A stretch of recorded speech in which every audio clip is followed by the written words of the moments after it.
You know, in 1967, I was 12 years old, and that's the year that I first saw Now Voyager. It made a huge impression on me as a young woman.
Hey everybody, I am so happy to see you today. Thank you so much for coming back and seeing me and Desi.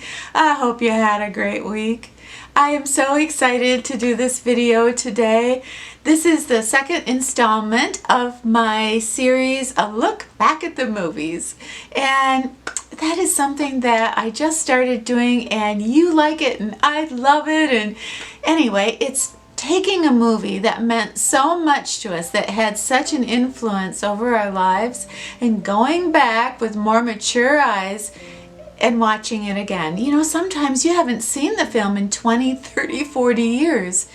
And it's amazing.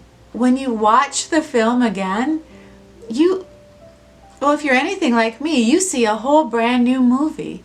So just reporting back the differences that we feel after all these decades have passed, well, I think it's profound and I love it. So today's movie that we're going to talk about is one that many of you suggested and was in my top 5 of movies that I had to do.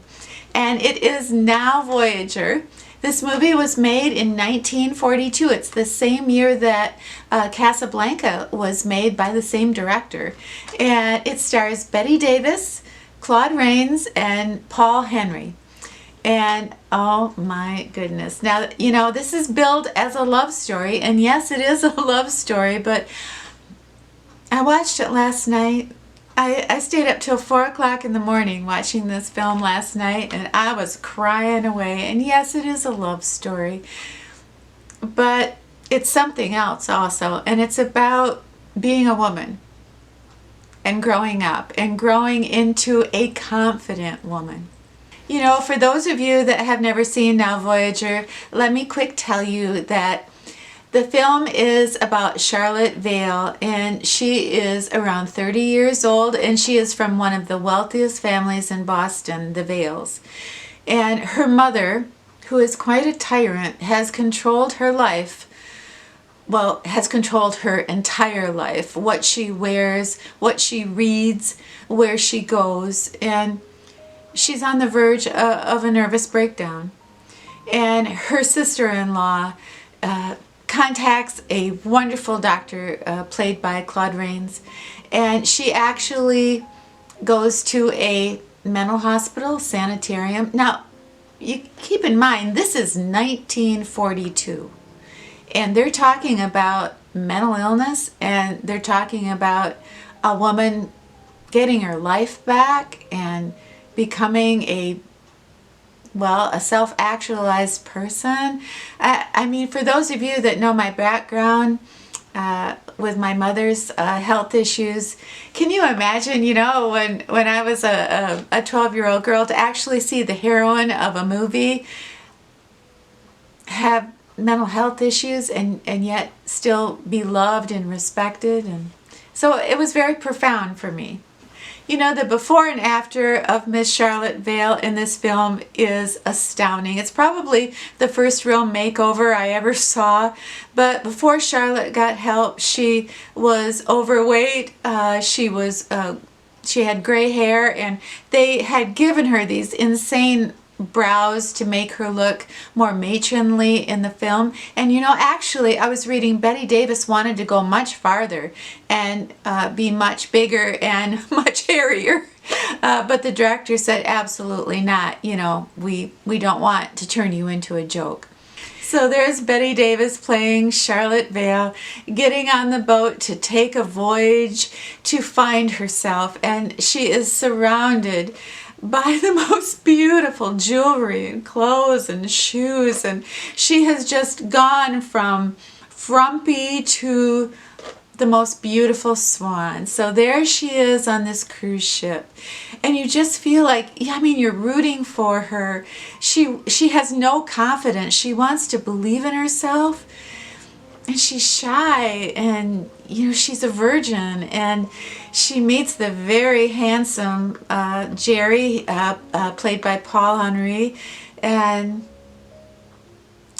he's dashing, he's an architect, he has an accent, and well, he befriends her. He senses that she's shy and not confident, just like his youngest daughter. His youngest daughter, Tina, has so many issues at home, and he's married. Did I say that? Did I mention that? Jerry is married.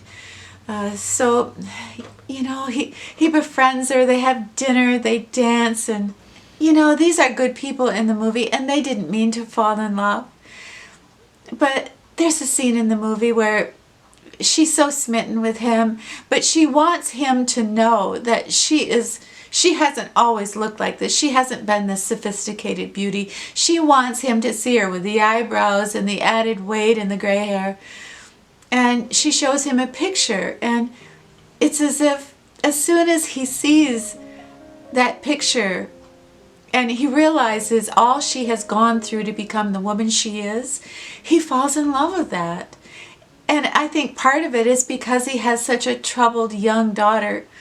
And he feels like, yes, if Charlotte can do it, my daughter can do it too. So he's inspired by her strength. So Bette Davis comes back as Charlotte Vale from her passionate cruise from around the world, and she re-enters her life in Boston and living with her tyrannical mother, only she's sophisticated and beautiful with all these clothes and jewelry. It's funny, you know, because her mother can't stand her that way. Her mother was used to controlling everything that she did and almost enjoyed her being frumpy. And so they argue, and her mother at one point says, you know, you were my ugly duckling. I never wanted you. I never wanted you to be born.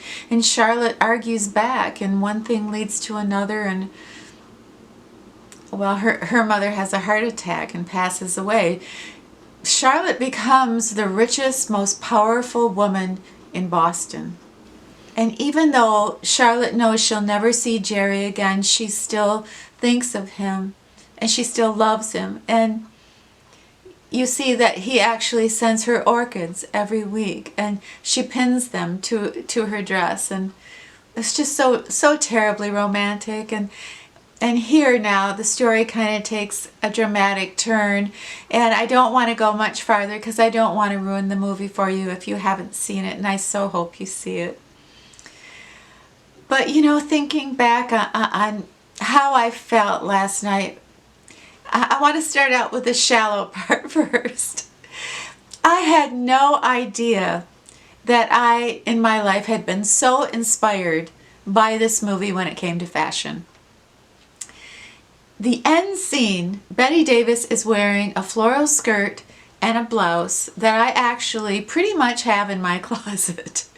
And I had no idea that I was so inspired by the fashion of the 40s. I love the slacks, the way the blouses are cut, the collars, the wraps, the coats, the type of jewelry that they wore, just this huge rhinestone on your earlobe. And I just loved everything about the 40s. And you know, I never could bond with fashion in the 50s or the 60s or 70s, but in the 40s, absolutely. So that was such a shock for me to feel, even in 2019, so inspired by the fashion that is shown in that movie. It's absolutely gorgeous.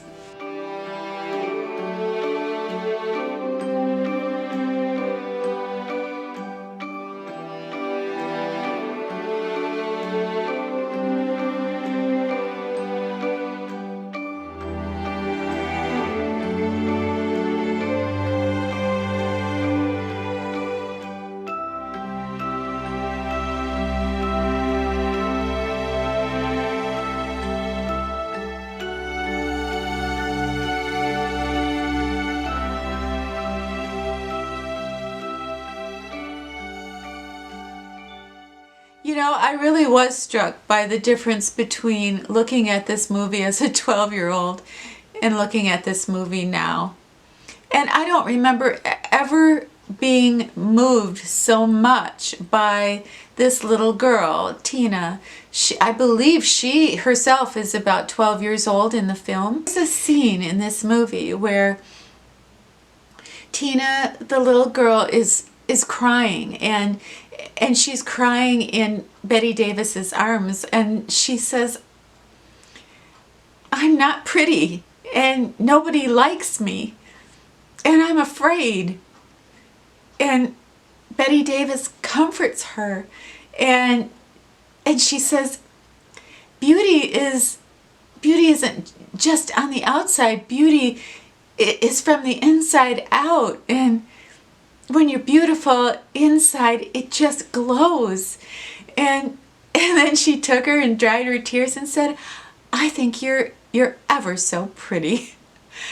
I remember that like it was yesterday, feeling embarrassed by how I looked when I was a young girl. I couldn't put an outfit together until I was 21 years old. I was a little chubby. I didn't really know how to fix my hair other than part it in the middle and just be straight. I wouldn't want to go to social gatherings because I had a little tremble in my hand. I was nervous and I was shy, and I didn't want anybody to see my hand tremble. I was just full of amazing insecurities, and I wanted people to like me, and sometimes I went along with the crowd just to be liked. Most of the time not, but I wanted to be liked. I did, but I was so insecure and not confident.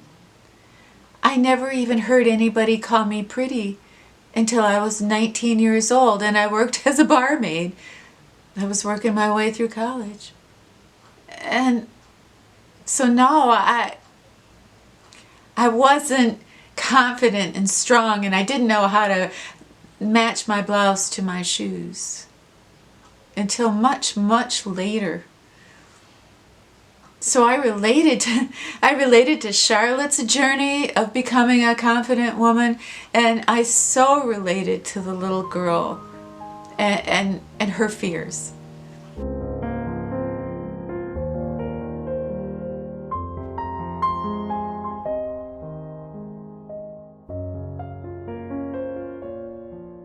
But it's so funny because all these years later, I see a completely different movie in many ways. And the thing that really, I think, struck me the most is I remember feeling such a sadness, like these two people, they can't be together. So therefore, I thought, well, she can't be happy.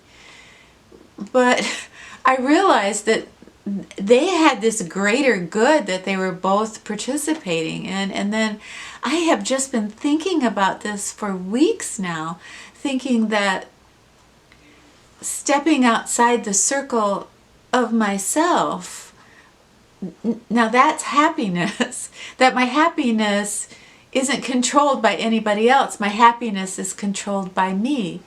And the more I venture out, and control my own destiny. The more I give back to my community or the people in my life, my friends, my family, the happier I am. So it's not resting on one person or a lover or a hobby. It's looking more at the totality of the life that I am leading and feeling powerful that I can change. It's never too late to reinvent yourself. And when I was watching Aunt Charlotte turn into the beautiful Camille in Now Voyager, it inspired me. It reminded me that I control my own destiny.